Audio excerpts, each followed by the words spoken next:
And long may you continue to do this kind of, because it's always good to, it's always good to go back. Yes, you were talking about the danger of a single story. And, we hope to get, even the children of those 10. Yeah, one or two of them. Come on. I agree. I agree. We should. I mean, we are Nigeria Info. We might as well give Nigerians the info and chase the story wherever it goes. But it will be interesting. I remember the whole Mama and Vaxa story and the fact that it was just sad. But like everybody in the military knows, if you are involved in a coup, if it fails, you go. You are done. You're done. Who made those laws? It's the military. Do you know how much it's the military? You know how much it cost to finance a coup back in the day? Yeah, I mean, it's the military. And I do not take what the general said, hook, line, and sinker, but I do know what we know, that in military parlance, if you are involved in a coup, you will go. The problem is how many of those people that were killed were really a part of the, how many of them may have been framed. If you were framed, it's a different story. But if you were part of it and all of that, in fact, I was even surprised if what the Brigadier General said was true, that there were consideration. He had lobbied with Babangida to not assassinate them. I mean, to not execute them, to give them long jail terms. Because there was one of them that he said he was Nigeria's best MiG operator.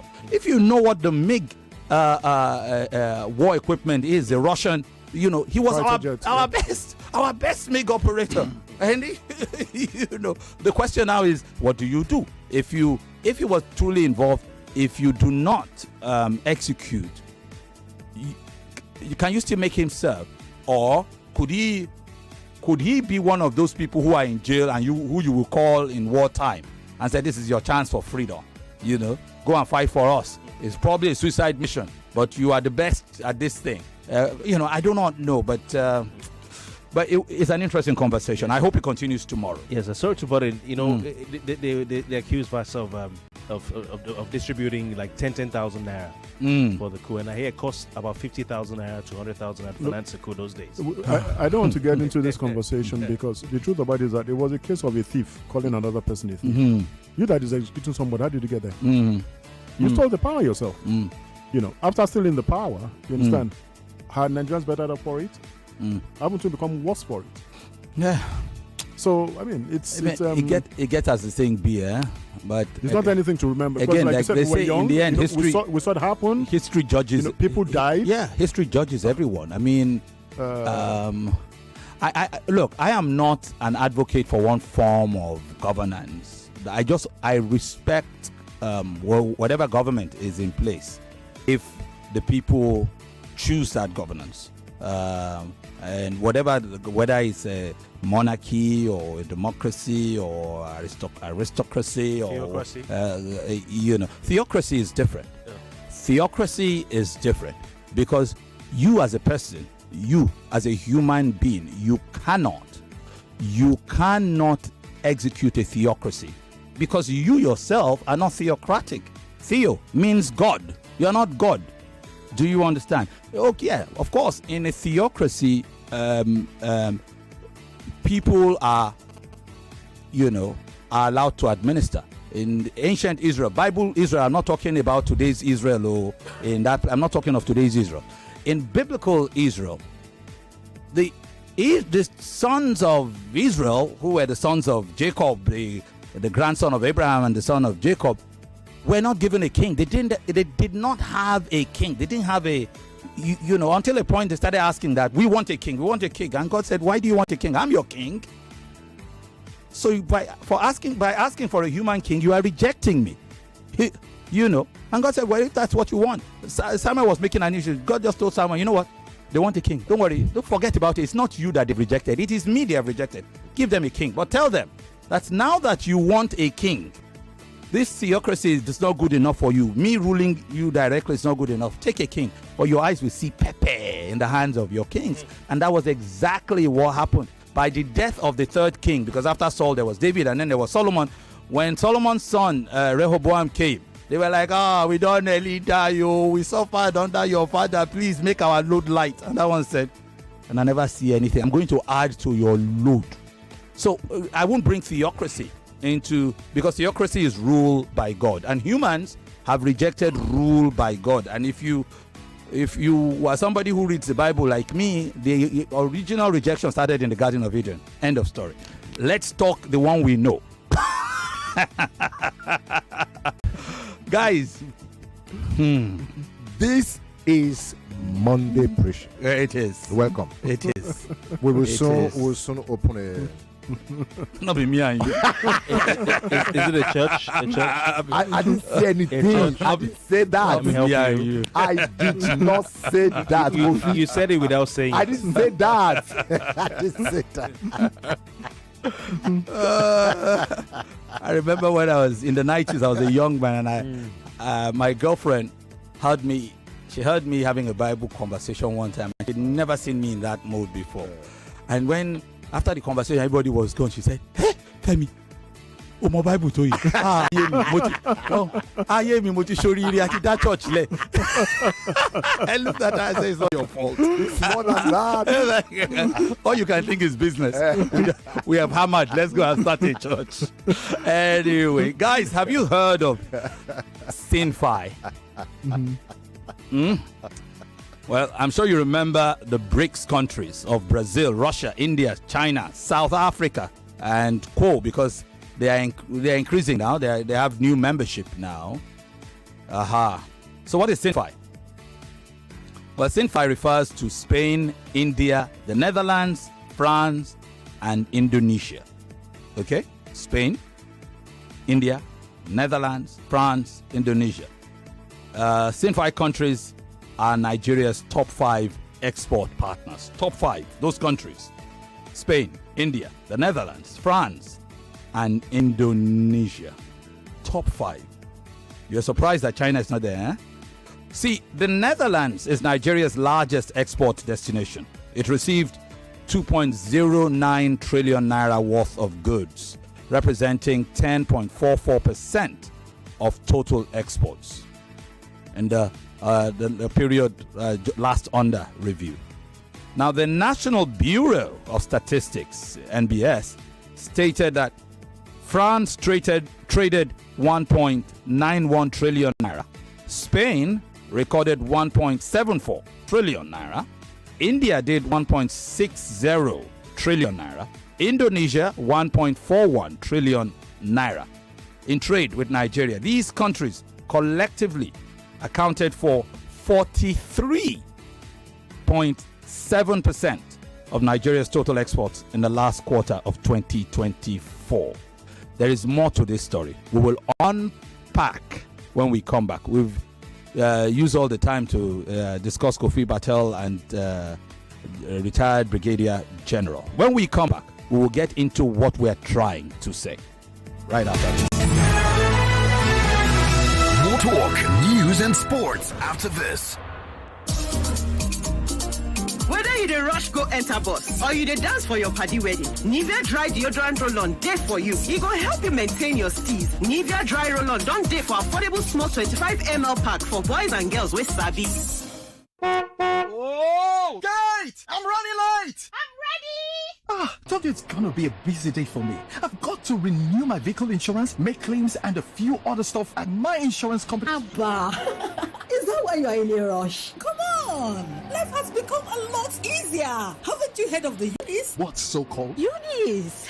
Yes, Eunice is a virtual assistant chat box that allows you to interact and do business with the company anywhere and any time of the day at your convenience. Send hi to Eunice on WhatsApp on 0913-618-1656 or 0908-779-2955. Do much more with ease. Buy insurance, review your insurance policy, make inquiries, and lots more. Visit www.unitrustinsurance.com for more details. Unitrust Insurance Company Limited. The quiet confidence.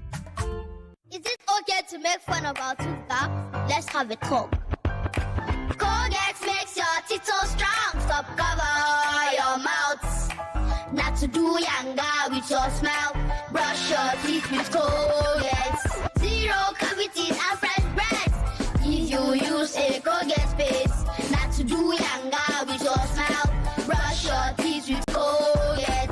Colgate, #1 oral care brand in the world. Life is always full of wahala, but there is music, passion, feelings, and good vibes. Take a ride with InDrive app to get there on your own terms. You decide what your life will be full of and choose a fair price for this ride. InDrive, the InDrive online passenger transportation aggregator, is not a taxi service. Find more information at www.indrive.com. Mama, you know say pudding they make small pikin grow well and strong. Since I discovered Maggi soya chunks, so add protein to my food, don't they easy. You fit add them to your rice, spaghetti, noodles or stew 10 minutes before food done. Now, I know they worry whether them get protein for food because with Maggi soya chunks, fit give them protein for food. Protein every day for my family. Ramadan, a season to feed the soul and mind. It is the season to share a helping hand in prayer and deeds. A season to share happiness, to put a smile on someone's face, and food another stable. It's the time to share happiness with Golden Penny. Share happiness and nourish families with a range of Golden Penny food products. Ramadan Mubarak from Golden Penny. Golden Penny, home of good foods. Serving happiness, nourishing families. My ions, please, can't get enough. My ions, please, give it to me now. It go rehydrate you, yeah. Replenish your ions with Pocari Sweat. Rehydrate you faster, easy we observe. Pocari Sweat, give it to more. Pocari Sweat. 99.3 Nigeria Info. Your number one station for talk. Let's talk. Let's talk.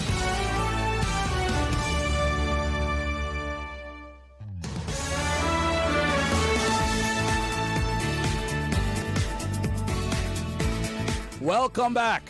During the break, we went back and started talking Babangida and Abacha and all those things again. Anyway, let's move on. So before this, I was talking about Nigeria's major trade partners of Spain, the Netherlands, Spain, India, the Netherlands, France, and Indonesia, the CINFI countries. According to the Nigerian Bureau of Statistics, Nigeria's total merchandise trade stood at 36.604 billion naira. 36 in the last quarter of last year, the last quarter of 2024.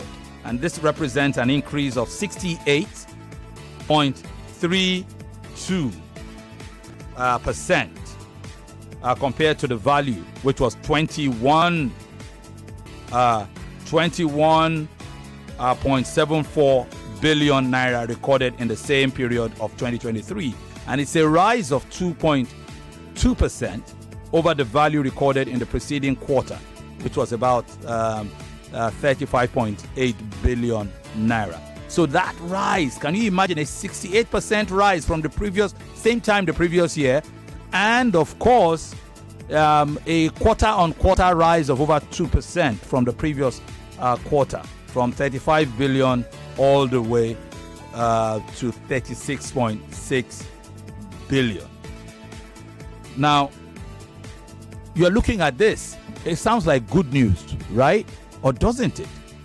I'd like to ask Niyi what is good about this piece of news in a bit. First, let me introduce Niyi Adeosun. I know we've been talking. Niyi Adeosun, welcome to the show.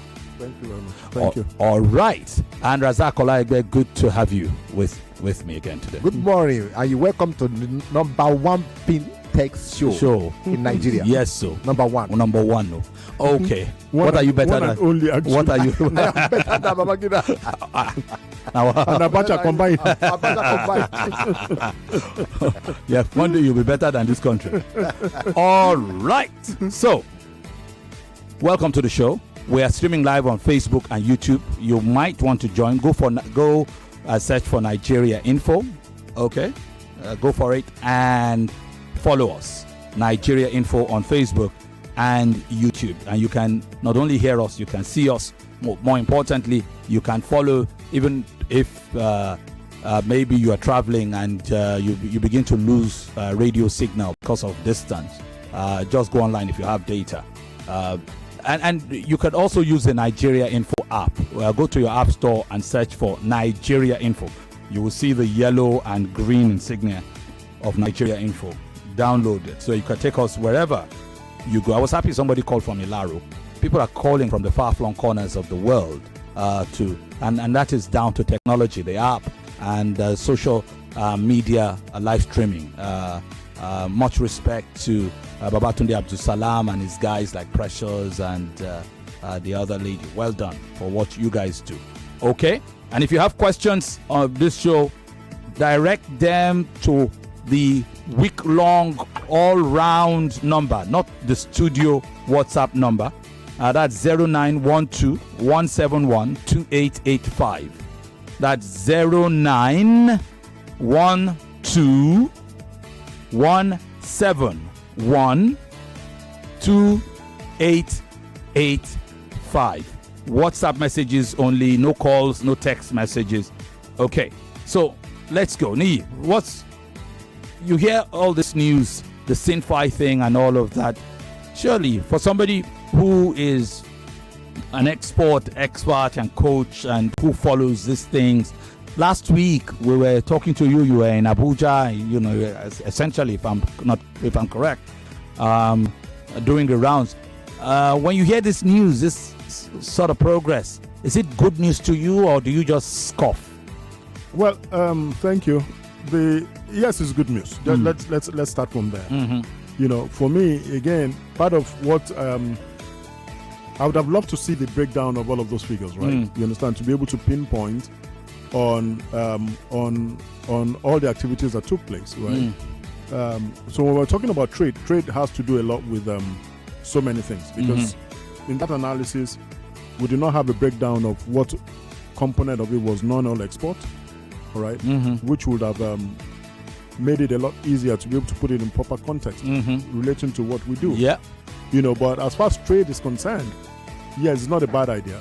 But again, because for me, I'll talk all the time about non-oil export, and Europe is not the place we want to go, for non-oil export, all right, because of their defensive policies, right? Yeah. So in terms of, because if I look at those figures that have been reeled out, they will look to me more like, in some instances, maybe even importation.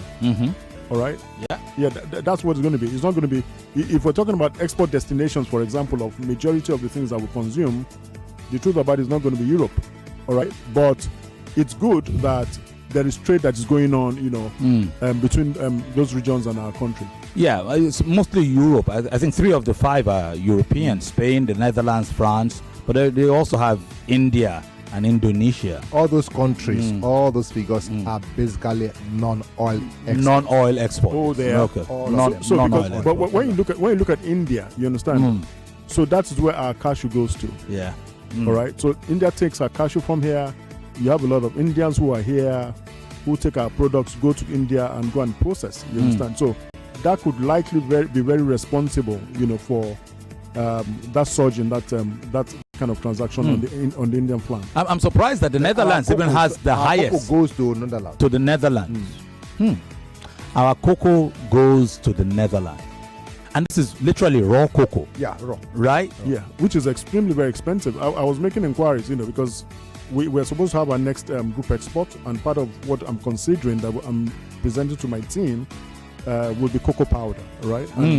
Yeah, because that consumed literally in the Western world. You understand? Cocoa powder, coffee. All right, those are some of the things we're considering exporting. Exporting. Right? So for me, that's the thing. When you export the raw cocoa, it's cheaper for the people you're exporting to, but you make a lot less processing power. That's to be honest with you. I made a call a few days ago, and one elderly Baba who had been introduced to, who could actually get us cocoa. And do you know what the man told me? He said, Cocoa Titon. Le bâton. This was 2 days ago. Cocoa Titombo. Yeah, I mean, these are the people who own cocoa. You understand? Wow. In the Southwest, you understand? We're running out. He said there is none. That's what he told me. You understand? That's what he told me. Right? So I don't understand because I take this information and I take this other information, which is something breaking. A company in Nigeria, I don't want to say the name yet. They are a Nigerian cocoa processing company. They just backed a $40.5 million investment from British International Investment. That's $40.5 million from British International Investment. The cash infusion is to help them expand their cocoa processing capacity from 12,000, which is their current capacity, to 30,000 metric tons annually. That's a whole lot of cocoa powder. Yeah. So if this British investment company is coming to pump in over $40 million to a Nigerian company to process cocoa in Nigeria, and Cocoa Titon, what is going on? You know, it's while you reel all of this out, it's heartbreaking, because so I also have a friend who had told me that there's somewhere in Plateau State where he was involved in. He's a construction guy. He's an architect, so he makes roads, right? So Okay. He was telling me that he was contracted to come and make a road to one factory where they're supposed to be processing. That there was one huge funding that came to process coffee. In Plateau State, right? The question is, our banks are not supporting our businesses. So foreigners will come with a lot of huge investment, all right? And for crying out loud, the government would irresponsibly tout that there's foreign direct investment at the expense of the growth of our people. All right. So these people see these opportunities. They come into our country, pumping a lot of money to come and take our resources, yet our own people cannot even benefit from them. So the moment they bring these funds you're talking about, they will buy. You understand? So they buy off the farmers. They tell them to process. You understand? Then that is when Baba can tell them Cocoa Titon because they've taken over the local procurement. Cocoa Titon. And if you don't understand the Yoruba, Cocoa Titon means cocoa is finished. Cocoa, because I know two companies in Nigeria here. Yes. They're into the chocolate stuff. Yeah. They have massive hectares of land of cocoa in I think Ibadan somewhere. Massive. Will they sell to you outside? They won't. That's what I'm saying. Cocoa Titon. They use it. Lalukon Ejioku used to be full of cocoa farms. Yes. So cocoa Titon maybe for the Baba. It's plantation. For me, sorry to cut you. For me, I keep saying it's to see the opportunities that come with it. Cocoa Titon means that there is a huge opportunity to have massive hectares of land to go and plant cocoa. You understand? Yeah. The moment you see people put an eye, you understand? Because those guys who come and farm, who put in a lot of money here, have factories. And they understand that there must be inward integration, you understand, from the farm to the machinery. Yeah. You understand? So they come to the locations when they realize that, oh, this is where this thing is coming from. All right. What I went for last week was the training, right? And you'll be shocked. There is a man who goes to Kano, all right? He's an Egyptian. Yeah. He's an Egyptian that goes to Kano. He goes to go and look for hibiscus flower and makes the out of it in Egypt, right? And gives it one name. So they were telling us that the man sells like wildfire, you understand? He was telling this guy who was training us that the truth about it is that name that he calls that is hibiscus flower in America is gotten from Kano. So what are we doing as a people? You understand? When all of these things are just right under our noses, right? So if they tell you that, oh, cocoa is not available, it's for you to start looking for somebody. It's not as easy. Yeah, I can say it here, it's not as easy because there's no support. All right, you can't go to a bank now and tell them, look, I want to set up to be able to plant a certain breed of cocoa, that whatever, you understand? They'll tell you to go and bring your dead great-grandmother, you understand, to be able to access that kind of facility, which actually, it kills everything that an average Nigerian wants to do. All right. But because of the other countries that support businesses, support SMEs, and all that. They give them money, they bring into our system, they come and take our resources away. And talking about hibiscus flowers, it was one of Nigeria's top earners in terms of non-oil export, and at least for the data from the full data from 2023. It's even called a $1 billion industry. This is Zobo. This is Zobo that were. So I mean, we were exporting things like sesame seeds, soybeans, gold door, cashew nuts, aluminum ingots, urea, and hibiscus. That urea, that's another. I want to get into that conversation because it's a big deal. Because abroad, it's a key component of something that's plaguing Nigerians here. And if for instance you have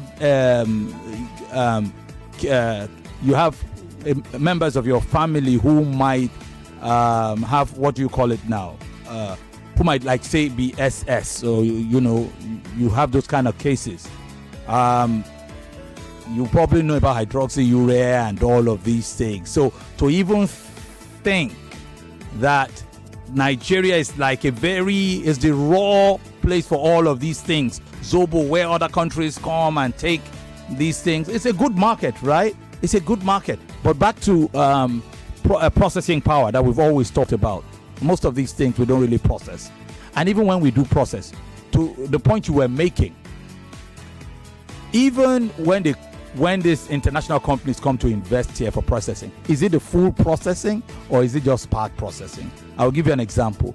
One of Nigeria's foremost stout makers. So I had somebody who had worked with them and who was telling me that, stout, they really, there's this production they do in Ghana. So, but it is concentrated. The thing is mixed, there's concentration. And then they move them in tanks and all of that to Nigeria, where they then dilute, where they then dilute it. What I mean by dilute, it's not in negative terms, but that thing is so conk. It's like the concentrated. Maybe that's what they're trying to do here. Get it to a concentrated level, and then they push it. It also takes away much of the wastages from damage and travel time, where some of these things will go bad. They stack them into pressurized containers and take them and still do the finished product and sell back here. And many of the companies who are also here, literally, they have foreign backgrounds anyway. Yeah, they have foreign backgrounds. I mean, mention the Cadbury's, mentioned all of these. But there is opportunity, isn't it? Plenty of opportunities. That's what we're talking about here. We will not look at the dark side of all of these things, right? I mean, I'd given my people last week about a list of products that they need to go and get. And I tell them, I said, look, there is a long value chain in export business. There are manufactured goods, there are non-manufactured goods. Do something, right? I tell people, look, you go to a place like My 12, where they come to aggregate food. Go and find out what's going on there. All right. I even got to a point I told people, I said, look, you can make money from providing information from My 12. All right, because you are close to the market. So I don't like people complaining and saying they don't have money. You are close to the market. There are product prices. There are times I sit and I'm like, oh, what is the cost of cashew? What is the cost of one paint rubber of cashew? Like they normally call it. I don't need offhand. So I'm cracking my head and I'm like, who do I talk to? All right, somebody who sits close to the market can tell you, look, Oga, that is the cost, you understand? And it brings up a model where he can supply that kind of information to you real time, you understand? And you pay for it. There's never a time for you not to make money. That's what it is. If you are interested in this conversation and you're just wondering, we cannot tackle all it is. We have less than 10 minutes in this studio. You can ask questions of Mr. Niyo Adeosun on 0912-171-2885. WhatsApp messages only 0912-171-2885. Let's pivot a little bit to the fintech revolution. Some say the fintech revolution is coming. Others says it is already. Others say it is already here. Whether it is part A of it that is here, part B, C, D, and E are still on their way. The one thing we have in common that we all can agree on is that the fintech revolution is gaining momentum, no doubt, in Nigeria. According to the BDO Fintech in Africa 2024 report, Africa's fintech market is led by Nigeria, South Africa, Egypt, and Kenya. Those 4 countries. And that the market will grow to $65 billion by 2030. That's in 5 years. In 5 years, the market will grow to $65 billion. And what will push this revolution? AI, of course. As smartphones have now made it easier to, to do a lot of things, including get loans. However, there will be the need for data, right? AI is the new digital. And things are happening so fast you can't even keep up. 3 years ago, we were still talking about AI as, 3 to 5 years ago, still talking about AI as a futuristic phenomenon. And now, AI is taking, AI has already made a lot of people's work obsolete. It's made a lot of people's work obsolete. For instance, if you're an editor, okay, good, what are you editing? You would say that, okay, yeah, AI still lacks nuance. But remember, it is humans that they are using to train. They are using the best editors to train it. And once it trains, even you, when you use the AI, you can train the AI to respond to you. The AI will understand how you write, how you edit, how you think. The AI will get to a point where even you can't tell the difference whether it was you who did it or whether it was AI. So AI is the new digital, and it will enable you to take data to new levels. It's one of two things. It's either AI robs you of a job, or AI becomes your partner, enabling you to take data to new levels. You can choose how you want it to go. Fintech, AI revolution, opportunities. That's all you can see. The question is, where do we go from here? For especially older people who are looking for what to, who are feeling overwhelmed. Because quite a number of people are feeling overwhelmed. And usually these are people if you're over 40 and you're feeling overwhelmed, you better, because there are people in their 60s who are catching on to the trends. What would you say to people in terms of opportunities and in terms of concerns and fears?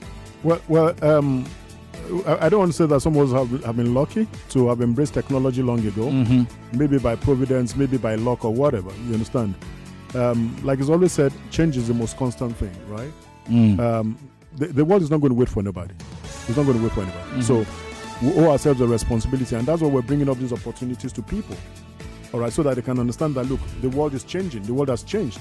So if you're talking AI, is the way to go. For those of us who are in fintech, one of the major areas where we use AI, you understand, is even in KYC. Yeah.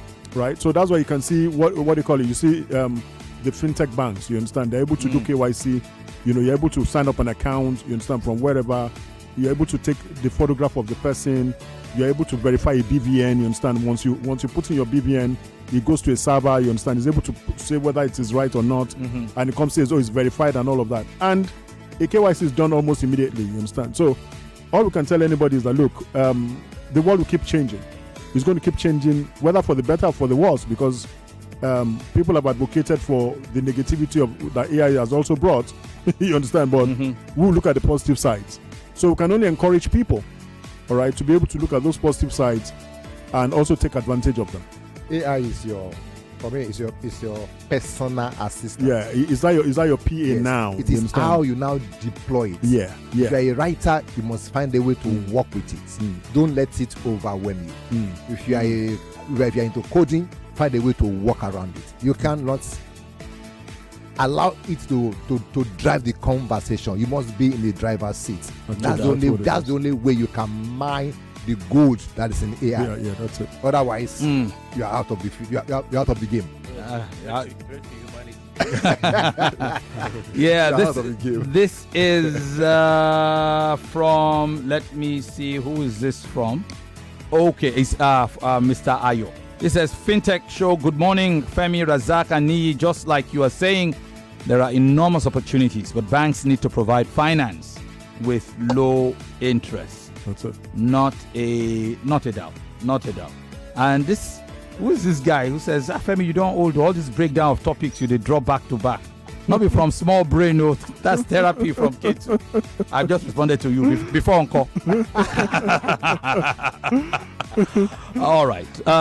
Interesting conversation that we're having. And I just thought, because we've got just about 2 minutes, maybe I should just share a couple of things which are global trends which would help you. There is this technology. It's an American fintech platform that helps business manage their spending. They call it RAMP. Anything. Just think corporate cards, expense tracking, bill payments, but with a fancy AI twist. Now, recently, they nearly doubled the valuation of that company, RAMP, to a jaw-dropping $13 billion after raising $150 million from investors like GIC and Thrive Capital. Why?